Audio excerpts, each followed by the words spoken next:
Hey, this is Jim, half of Explore Together, and I thought rather than make endless title slides, I would just talk about these pictures as they come up in our trip. So every day we would meet with Robin at Uyuni Motorcycle Tours. He's partnered with Nomada Experience, a tour operator that does bicycle and Jeep tours, and we'd meet there in the morning and head off. The first day, this day, we went to this mine called Pucayo. It's a town and a mine, to learn about the history of the area and why does Uyuni exist and why are there so many trains.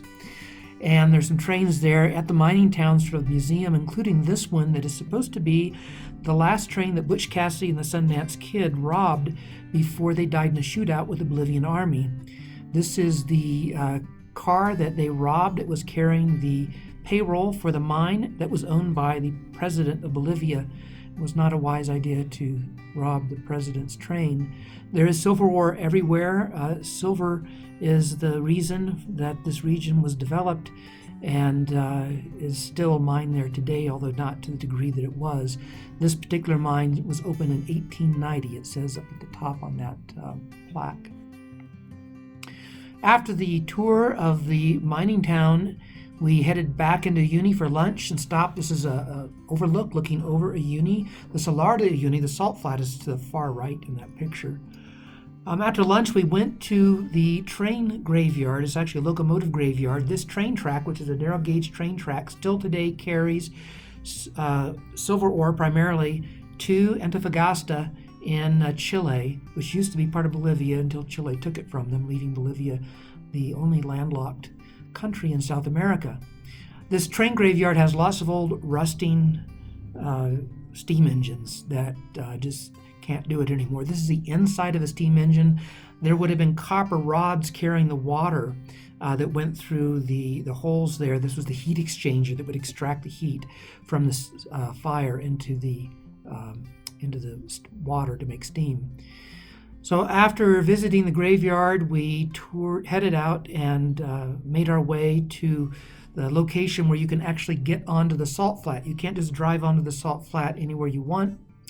You have to go to certain places or access points in order to get onto the salt flat. The views are just so spectacular. The sky is so big, it's hard to describe. So this is Carol heading down the street to where we get onto the salt flat. And when we got there, Robin got off, and you can see the salt flat in the background, and he wanted to explain to us what it was going to be like. The very first, 100 yards or so are pretty wet, and so many vehicles have gone by that it's also pretty mushy. We rode other parts that were wet later on that were still, they wasn't muddy feeling to ride on, but he wanted us to know, yeah, this first part would be a little slick. And sure enough, Carol actually dropped her bike pretty early on in this. It was slick. It just slid out from under her. You can see here it's wet, and a lot of vehicles have traveled on it. Kind of the main tourist location that everybody's heading to is this. It's a monument to the Dakar Rally, and so we rode out to there and got our picture, did the touristy thing. But after that, we began to go where the tourists don't go, and that part was really cool.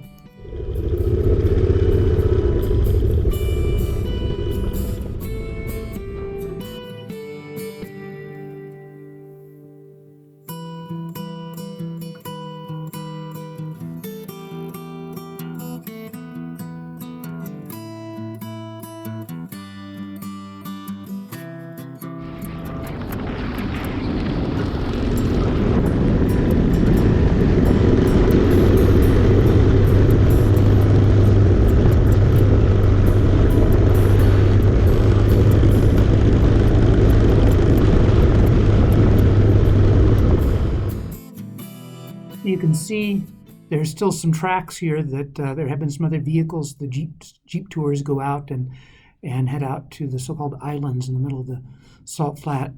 And where we're trying to go is on the complete other side of the Salar. There's a volcano, which actually you can see in the distant horizon just to the left of Carol there in front. It's about 100 kilometers to get there. And the further we rode, the fewer other tracks somewhere till eventually we were just making our own tracks. So there was nothing but the salar that had never been touched, seemingly, under us. It's really easy to ride on. Once you get out of the slippery stuff, it's hard to describe, but it's smooth and you feel like you have good traction. It's actually very easy and pleasant to ride on, and the horizon just stretches and stretches forever.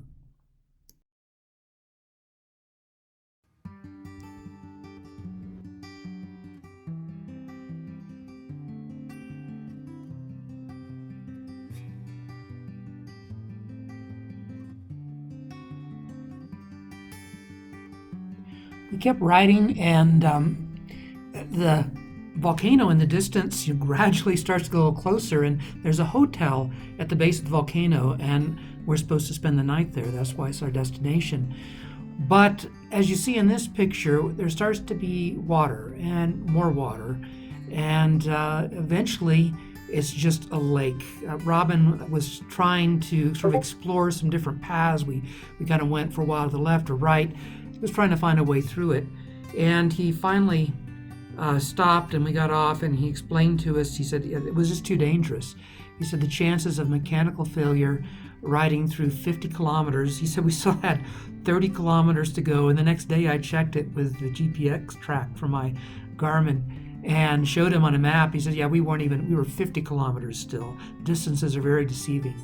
So he convinced us, which didn't take a lot of convincing. He said, look, the riding through just pure salt water, the chances of mechanical failure are very high, and we'll have to go really slow. We're running out of daylight, and if we get stuck out there at this point, we are truly isolated.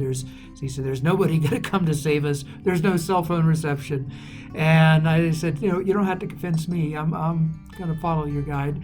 So we turned around, and this is actually the video of the trip coming back. You can tell because the sun is in the north, which is a weird thing once you get in the southern hemisphere, to realize that the sun is always on the northern half of the sky, and we're heading north, and you can see the glare of the sun. So we came back to Uyuni and spent the night in the same hotel we'd been at before, and then Robin kind of vamped and came up with an alternate couple of days. Not a couple of days, the third day was as planned, but the second day, which I did not do a video on, but is covered in my trip report on AdWriter. He came up with an awesome ride through the mountains around Uyuni that he and I went on. Carol, after this day, which turned out to be a little bit longer than planned, decided to take a day of rest on the second day. And even though we didn't make it to the volcano and to the hostel on the other side, we actually spent as much or more hours riding on the Salar as planned.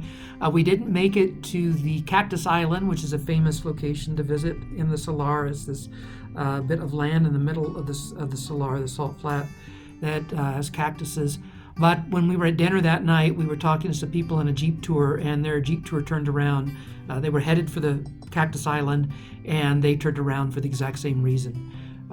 It was just too wet. But we had a great time, and it was awesome, and everybody should do it sometime in their life.